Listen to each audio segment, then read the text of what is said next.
At the engagement banquet, I announced that I was breaking off my engagement with my childhood sweetheart, Willow. She questioned me with anger and grievance, just because I delivered medicine to another guy.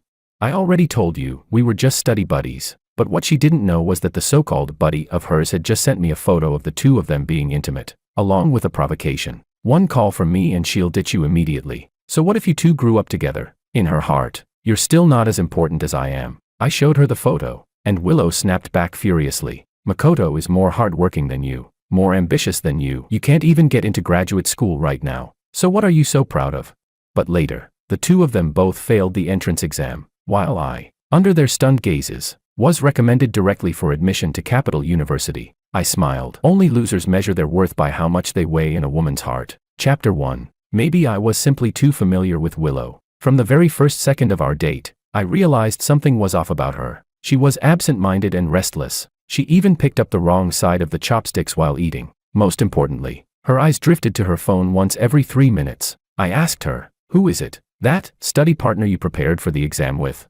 She frowned slightly, looked at me, then put her phone away. She said, I've got a difficult problem I want to ask him about. Let me see your phone." I reached out my hand. She clearly hadn't expected me to be this direct. The smile she had just forced out froze instantly. "You've checked it before." I simply held out my hand, not responding to her comment. My attitude was obvious. "Come on, George. He's just my study partner. Talking every day is normal, isn't it? You're overreacting. Willow and I grew up together. We've accompanied each other for 20 years. She rarely questioned me with such irritation on her face. My heart clenched sharply. I thought, I've probably guessed right, perhaps to prove her innocence.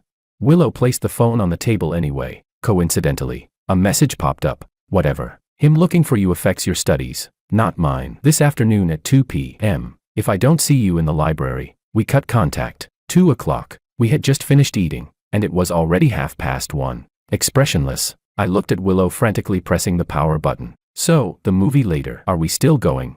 Chapter 2. It's true, before, I had read the chat history between Willow and that study partner of hers. His name was Makoto. Willow added a little sun emoji to his remark. Clearly, she had put thought into it. I made no comment about this little hint of affection. Among the countless lines of messages, I skimmed through them in front of Willow. When they first met, Makoto asked, "Your WeChat wallpaper is you and your boyfriend. Then maybe we shouldn't be study partners." She replied, "We're just talking about studying. What's the problem?" He sent back a laughing sticker. Fair enough. From then on, they saved seats for each other, brought each other meals. Reading further, when I saw the string of short and long voice messages, my heart jolted violently. They even called each other to wake up in the mornings. Willow said she was too busy studying, that she hadn't replied to my good morning and good night messages in a long time. Turns out, those sleepy, intimate early morning murmurs were being given to someone else. This kind of nearly crossing the line relationship made my breathing tighten. Yet Willow, sitting beside me, looked completely calm, as if, in her mind, as long as she behaved confidently enough, everything would seem justified. She fooled herself, and thought she could fool me too. When I handed her phone back, I was smiling. She leaned in gently and held onto my arm. "I told you I'd keep clear boundaries. So, do you feel relieved now?" My thoughts snapped back. In the restaurant, Willow checked the time, then looked at me. She let out a sigh. "George, I'm really under a lot of pressure. I already planned to meet him this afternoon to work on test papers. Can't you be more understanding?" I pressed down the trembling in my hand under the table and smiled. "Sure, go ahead." She didn't have the time to wonder why I was being so considerate today. She rushed out as if every second mattered. Chapter 3. I sat in the shop for a long time, staring blankly at the ring on my right middle finger. When did I first realize something was wrong with Willow? Ridiculously enough, yesterday. Just yesterday, Makoto contacted me first. "Bro, I swear, I'm done. You not taking the postgraduate entrance exam is one thing, but have you ever thought about Willow? You showing up to see her at this hour, you know how many practice problems she won't get to finish." I asked, "Who are you?" He typed for a long time, then sent this. "Don't worry about who I am. Compared to you, her boyfriend, I'm far more qualified to be by her side." The account was an alternate one, different from the avatar Willow had saved for Makoto in her phone. But on his WeChat moments, I saw plenty of posts about Willow. On a rainy road, he lifted his coat, and Willow laughed as she slipped herself into his arms. While he explained problems, the side of Willow's face leaned close to him, and the faint glimpse of pale, exposed skin, and one photo showed her crouching down to put his shoes on, and behind them, white hotel bed sheets. They were in a hotel. Caption: my obedient little kitten. You're useful for more than studying. My vision went dark. I nearly fell off the bed. After steadying myself, I still couldn't control it. I vomited violently. None of the photos showed faces. But after knowing Willow for so many years, how could I mistake her? Forcing myself to stay calm, I took screenshots of all the evidence. In my heart, a stubborn voice said, at the very least, I have to personally ask Willow whether these are real or not. But now, the time jumped to exactly 2 o'clock. Willow had already left. It seemed, there was no need to ask anymore. Betrayal isn't a concrete result, it's the moment trust collapses. There was one more thing I originally planned to tell her today as well. Makoto said I wasn't taking the postgraduate exam, but just a few days ago, the school approved my recommendation exemption for postgraduate admission. Chapter 4. Willow contacted me again late at night. She ordered my favorite late-night snack and sent a message. Sorry, George. I was supposed to watch the movie with you. After some time, when I catch up with progress, let's go to Sonya together to see the dolphins. Okay. I took the food from the delivery guy. It was my favorite, crab roe wontons. Willow knew everything, remembered everything. Yet even so, she still betrayed me. Why? Why did it have to happen? Maybe it was unwillingness. Maybe powerless anger. I desperately wanted a reason. I took out my phone and called Anna. She grew up with both me and Willow. What's wrong? She asked. As soon as she picked up, I calmly asked, Anna, tell me, why do people suddenly go bad? She was silent for a few seconds. Then a notification chimed. She sent me a screenshot. She said quietly, I don't know who you're talking about, but I've wanted to send you this for a long time. Stunned, I opened it. It was her chat with Willow. Anna asked, did George get a haircut? Willow replied in confusion, did he? He didn't tell me. Anna, speechless, asked again, then who was that guy who just went into the hotel with you? The timeline jumped half an hour forward. Willow finally replied, you must have seen wrong. I didn't go into a hotel. Anna said, stop pretending. I'd recognize you even if you were turned to ashes. Maybe that joking sentence broke the stiff atmosphere. Or maybe Willow desperately needed someone to vent to. She told the truth. Sigh. I know I shouldn't have. But do you get it? Me and George, we're like my left hand touching my right hand. My hand trembled. The phone slipped to the floor. The loud crash snapped me out of the breathless suffocation I was spiraling into. Chapter 5. That night, I didn't reply to Willow's messages. I sat in the dark, watching her calls come in one after another. She called once. I counted once. When my phone was about to die, I plugged it in again. It went on until 3 in the morning. I counted 127 calls. What happened, George? Don't scare me. Pick up the phone. Please don't let anything happen to you. Leaning back against the pillow, I recalled the night when we were 18. When the college entrance exam results were released, she also called me. Just like tonight, she called over 100 times. I hadn't picked up because I was out with friends, so she came straight to the private room. In the glowing eyes of the teenage girl, there was love she couldn't hide. 566. George, I can go to Beijing just like you. I stared at her in surprise. Ever since she heard I had been recommended for admission to a university in Beijing, Willow never reached out to me again. Sometimes when I greeted her at school, she didn't even lift her head. It seemed like she didn't dare to look at me. Her long hair was messy, and that dull gray hoodie, the one she had worn the entire last year of high school, she still hadn't had time to change out of. But even like that, her beautiful, delicate face was striking. My friends crowded around me, teasing, asking who she was. I smiled and said she was my friend. Suddenly she lifted her head and asked, George, can we be more than friends? I still remember the cautious look in her eyes. At 18, Willow was afraid of falling too far behind me, desperately trying to catch up. That girl, burning with passion, made my heart race chaotically. After we got together, I told her, it's okay, we're lovers. I can slow down and wait for you. She gently yet firmly shook her head. No, George, I don't need you to compromise for me. Later, every day I spent with Willow was filled with happiness. She understood me well. She even remembered the snack flavor I liked when I was 6. But she was right. We really had known each other for too long. The sky was brightening when I finally fell asleep. This time, Willow didn't come looking for me, and she never will again. People don't rot all at once. I just realized it too late. But once I did, then we should end. Willow, we're breaking up. Chapter 6. The next morning, I threw that sentence into Willow's chat window. Then my advisor called me in to guide the new applicants on their interview experience. By the time I returned, Willow still acted as if she hadn't seen the message. Expressionless, I prepared to block her. Just then, a familiar avatar popped up in my Moments feed. Makoto mentioned me. The accompanying photo was another picture. The difference was, this one showed a face. Willow's eyes and cheeks were flushed red, looking emotionally at the person holding the phone beside her. Day off. The puppy said she was hungry, but she's already been fed. A caption with obvious implications. I took a deep breath, my chest rising and falling uncontrollably. So she wasn't asleep. She wasn't studying. Letting out a self-deprecating laugh, I took a screenshot without hesitation. Suddenly, Willow sent a series of messages. Chapter 7. Break up. Why? Give me a reason. You disappeared for a whole night. I worried all night. And this is what you say to me? Reply to me. We've been together for so long, you can't just throw me away like this. Without changing my expression, I switched directly to the delete contact page. Delete. Block. All done in one go. Reasons are meant for outsiders. As for Willow, Makoto was right about one thing. She was a dog. A scumbag dog. Back then. One of the reasons I didn't choose to take the postgraduate exam was that I didn't want to pressure Willow too much. Another reason was that my teacher said I would most likely receive a guaranteed recommendation for postgraduate admission. I hadn't told Willow the latter yet. I didn't have much time to grieve. I needed to throw myself fully into my studies. But things rarely go as planned. Willow found every possible way to call me dozens of times using unfamiliar numbers. My phone battery was nearly drained. I had no choice but to answer. The moment I picked up, Willow's suppressed sobbing voice came through. George, my family said we should go back in a few days to talk about the engagement. I know you said you wanted to break up out of anger. I haven't spent enough time with you lately. That's my fault. Can you be more considerate?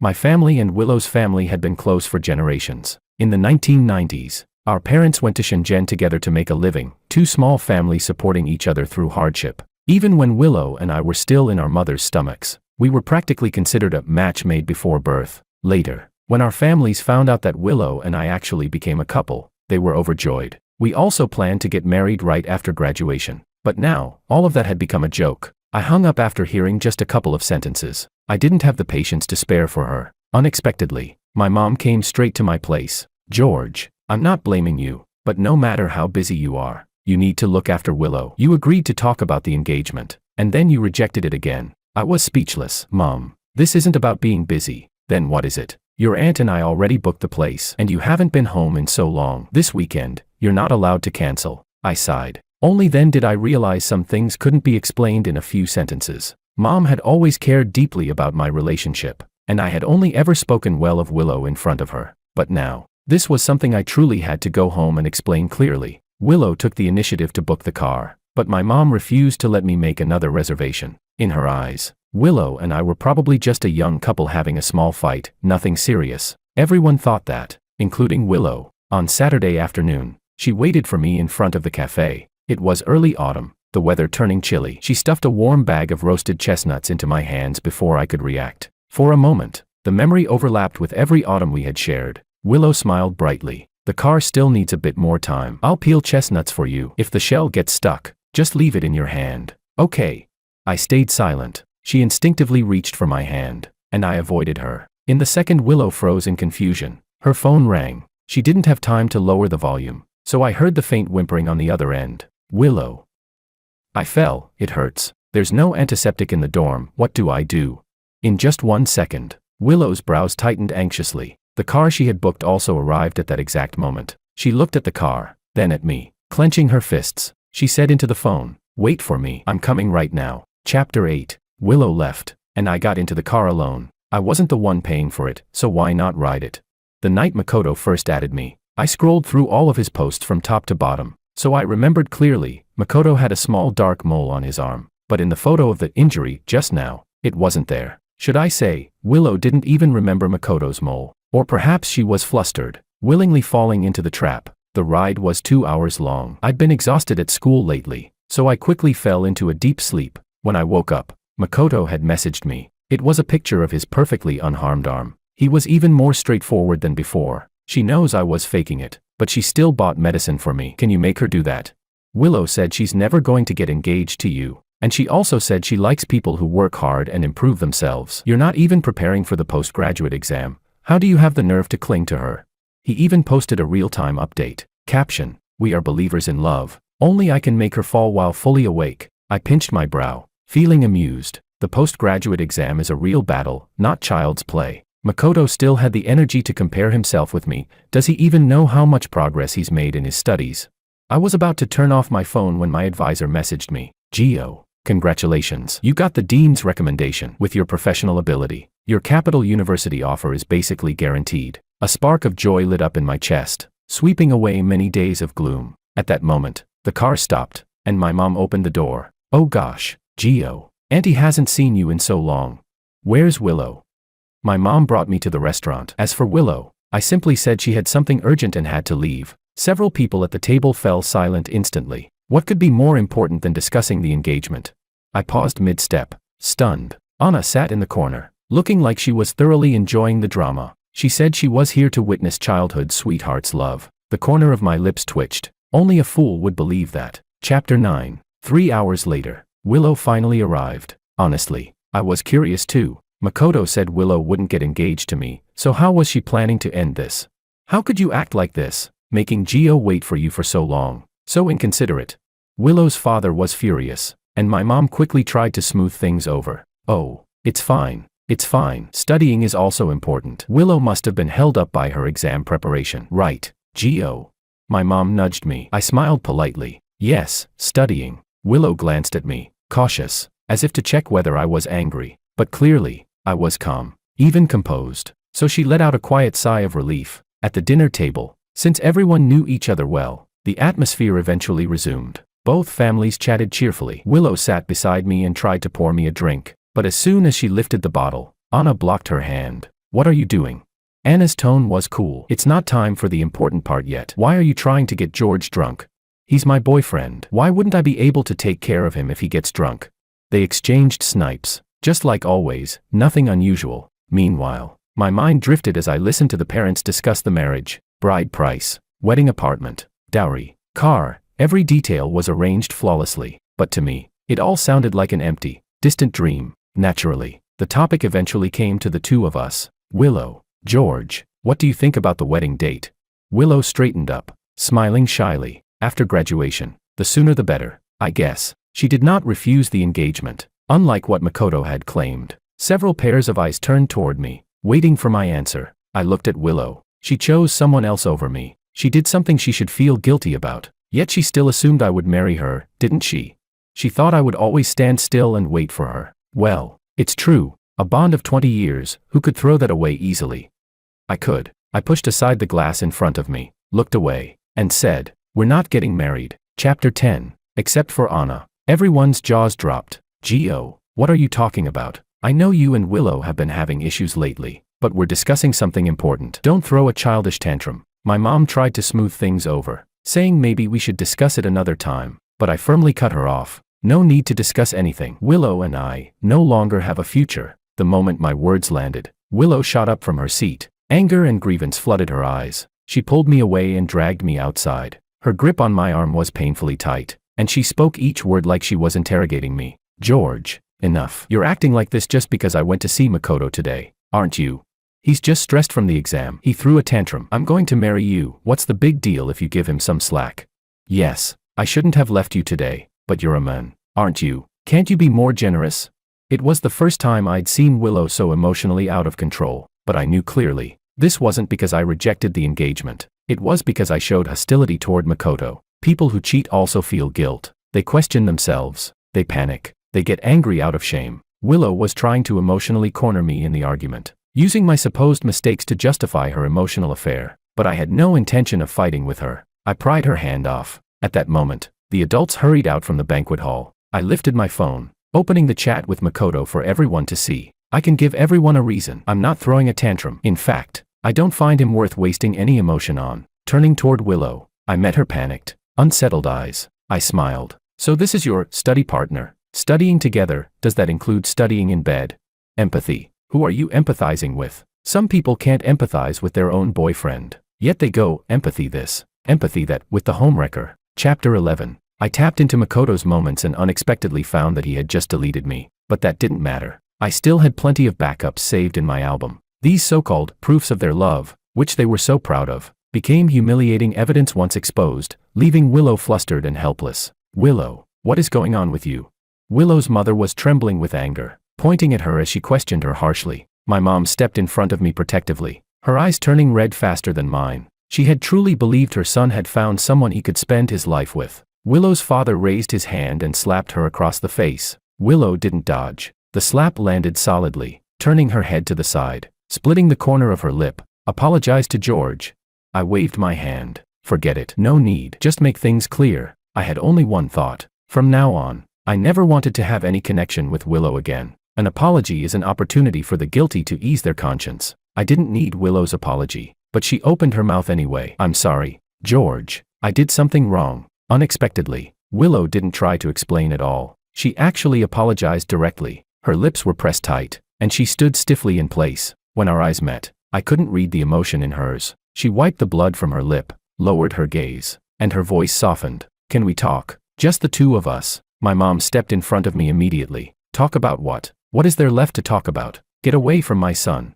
She was so emotional that her shaking finger nearly jabbed Willow in the face, but Willow kept her eyes on me, not backing down in the slightest. I pulled my mom back and nodded. All right, we can talk, but only once. If it was going to end, then it needed to end cleanly. Chapter 12. We sat in a dessert shop. Back in high school, we used to come here often. Under the heavy, suffocating atmosphere, Willow still ordered a vanilla sundae for me, just like she always did. We once talked about everything, but now, neither of us had the courage to speak. I was tired. Ever since I found out Willow cheated, every time I faced her, it felt like I was torturing myself. I sighed, stood up, and said, my mom's still waiting for me to go back and keep her company. Let's not waste time here. Wait. Her voice was hoarse. When I looked closely, I realized her eyes were red too. I'm sorry. If sorry is all you have to say, then I'm leaving. Don't break up with me, please.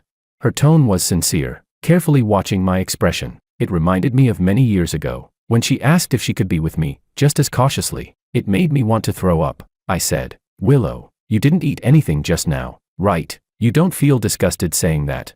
Not breaking up, what exactly do you want? One woman serving two husbands. I'm the useless husband, and Makoto is your secret lover. Is that it?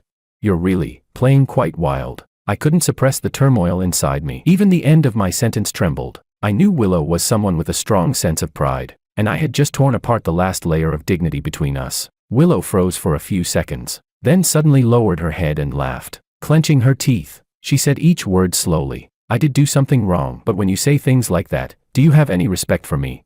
George, do you think I'm still 17? Do you think I'll spend my whole life being at your mercy, chasing after you?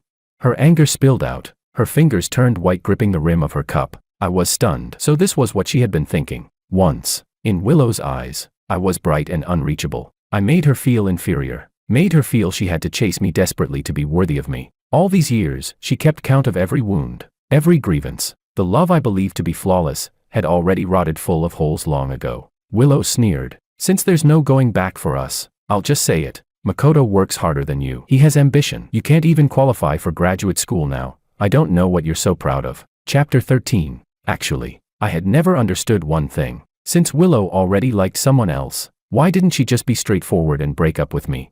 Now, I finally saw it clearly. Willow was someone who worshipped strength. She liked men who were driven and ambitious. Her last sentence carried heavy mockery. Even though my heart twisted in pain, I still realized what she said was a reason she made up for herself. Whether from her standards in choosing a partner or from the perspective of our long relationship, I was her best option. Makoto was nothing more than a momentary infatuation. He might indeed be driven and hardworking, but Willow forgot, truly ambitious men would never let themselves sink into an inappropriate relationship. Willow and I had known each other for 20 years and loved each other for 4, and now, things had fallen apart in such an ugly way. Does it hurt?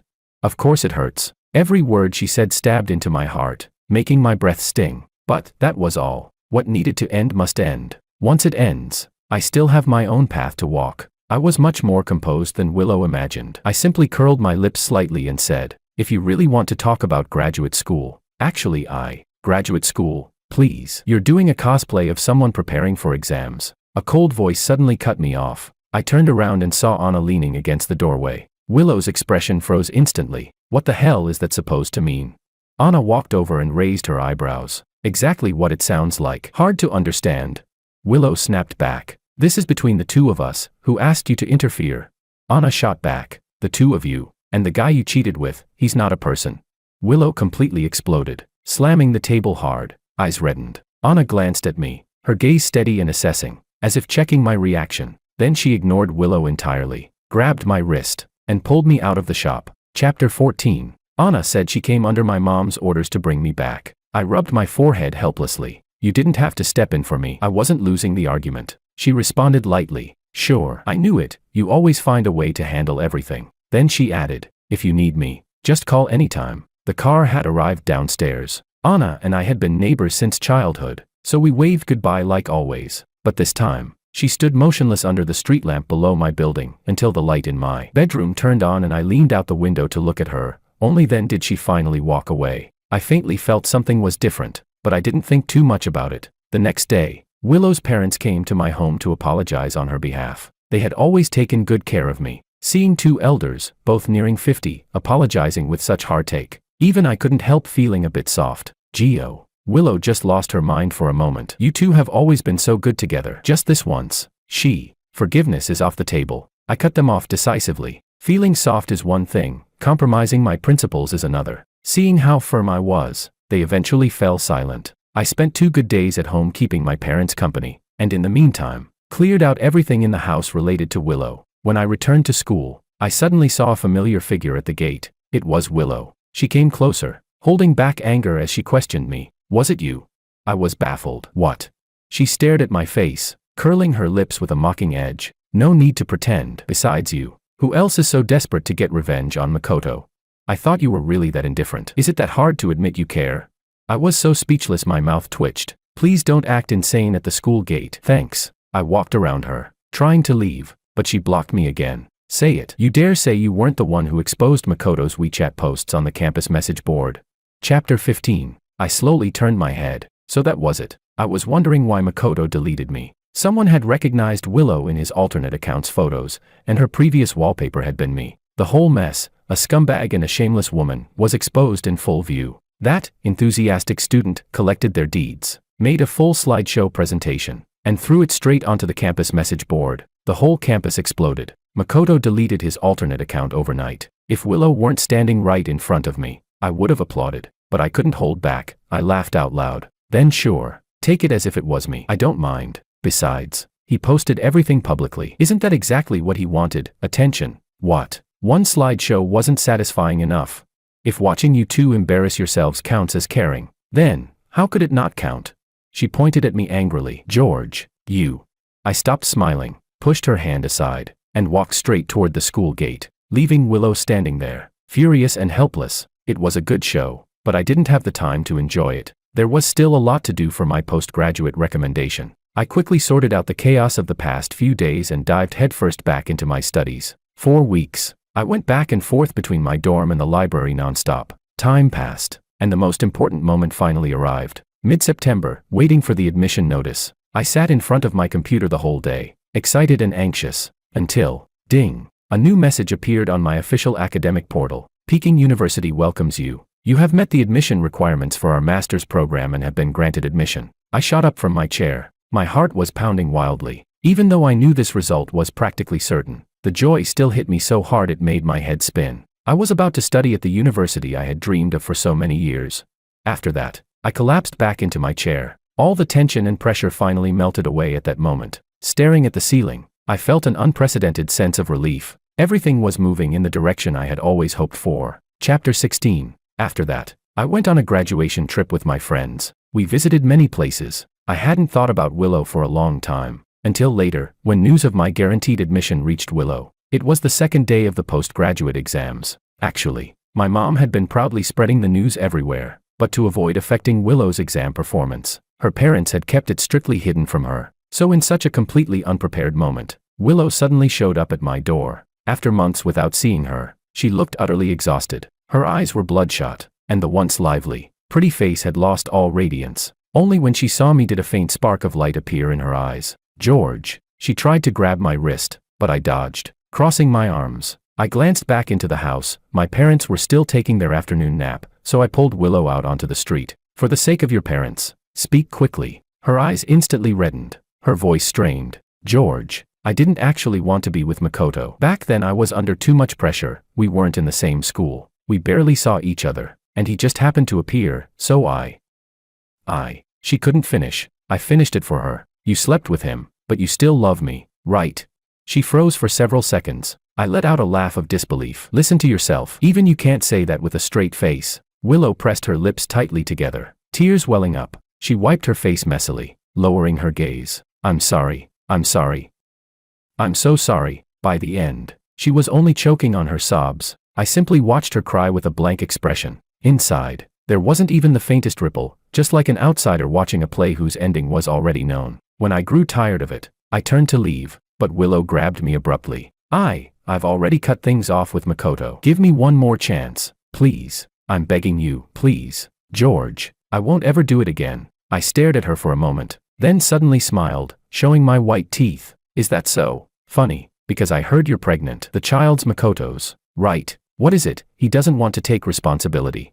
Chapter 17. In Willow's stunned gaze, I pulled her hand away, looked straight into her eyes, and said, Willow, this is the last time I'm saying this to you. We're over, and we've been over for a long time. Stop finding excuses for yourself. The moment you agreed to let Makoto get close to you, this relationship was already tainted. You allowed yourself to get carried away. It was your fault. Yet you kept trying to pin problems on me. You said I was arrogant, but honestly, the one who thinks she's untouchable is you. Just like you told Anna. Willow, we really have known each other too long, long enough that it felt like my left hand touching my right. But you're not the only one who gets tired. My love for you made you forget to look in the mirror. Morally, yes, I'm more decent than you. And emotionally, I'm not someone who can't live without you. From now on, we should never see each other again. I had always said Willow was a proud person. Originally, I wanted to leave her a shred of dignity. But honestly, there was no dignity left in our relationship. The pregnancy, that was something Anna told me. Ever since the campus message board incident, Makoto and Willow were attacked relentlessly by public opinion. They couldn't stay on campus, so they moved out. She and Makoto rented a place together, preparing for their exams in that little apartment. As for how their exam preparation went, well, just as Anna mocked earlier, they really did study something else. After telling me everything, Anna, usually carefree and laid back, suddenly sighed. I really don't know whether telling you all this will make you happy or sad. Back then, I had just received my admission letter, grinning from ear to ear. Listening to gossip is always delightful. When she saw I was genuinely smiling, Anna suddenly said, Since you're in such a good mood, can I ask you something? What is it? Would you consider giving me a chance? I froze. Then Anna quickly forced a playful smile. Just kidding. After a moment of silence, I said, Anna, did you consider your usual personality when you said that? You hardly ever joke. She stiffened, then murmured, Sorry, I shook my head and cut her off. Before the next firm, genuine love arrives in my life, I won't consider dating anyone. The air was quiet for a long time before she softly replied, Okay, George, I also want to say, this time, it wasn't your fault. I nodded, understanding her meaning. She was afraid that being hurt by Willow would make me afraid of entering another relationship. I smiled calmly. Of course it wasn't my fault, and besides, I don't need to date to live my life. Chapter 18. Willow didn't come looking for me again, not even after the new year, but through my parents. I heard a lot about what happened between her and Makoto. Makoto never intended to take the postgraduate exam seriously, he only pretended to study. Even before the results came out, he already knew he wouldn't pass. So he used the child in Willow's belly to threaten her, demanding she marry him immediately. He came to her house several times, harassing them so much that Willow's parents were overwhelmed. As for Willow, toward a man whose entire being contradicted her standards in choosing a partner, she had long grown utterly disgusted. That was also why she came back to see me. In truth, she never loved Makoto, and she certainly didn't love me. From beginning to end, the only person Willow ever loved was herself. She liked the emotional value and psychological support that strong men gave her, because those were beneficial to her, nothing more. Later, Makoto contacted me too. His alternate account had somehow been revived again. The first message he sent was, I know you can help me reach Willow. Can you tell her to answer my calls? Out of sympathy for him being abandoned, I replied, Why bother contacting her? She's just a woman. Unexpectedly, he exploded. Quit pretending. Don't think you're great just because you got into grad school. Willow said before that she hates men like you, so controlling. You don't even understand what she really wants. Clearly, he was still hopelessly delusional, so there was nothing more for me to say. On the day the exam results were released, a violent storm raged outside while I stayed curled up in my room playing games. Suddenly, my mom knocked on the door. Gio, I hate to tell you this but Willow has been waiting downstairs for a long time. I pulled open the curtains and looked down. Willow, dressed in a thin, snow-white dress, was standing motionless in the pouring rain. Gio, she insists she wants to see you. I closed the curtains, lay back on the sofa, and shouted, "Don't bother with her. She's insane." Chapter 19. Willow had the abortion, and she failed the postgraduate exam as well, just as I expected. Of course, Makoto failed too. Thinking back on all the arrogant, provoking things the two of them once said, all I feel now is amusement. During the days I waited at home for my admission letter, Willow still came looking for me often. Sometimes, when I was reading in a cafe, she would choose a seat far, far away. Then she would play a song I liked.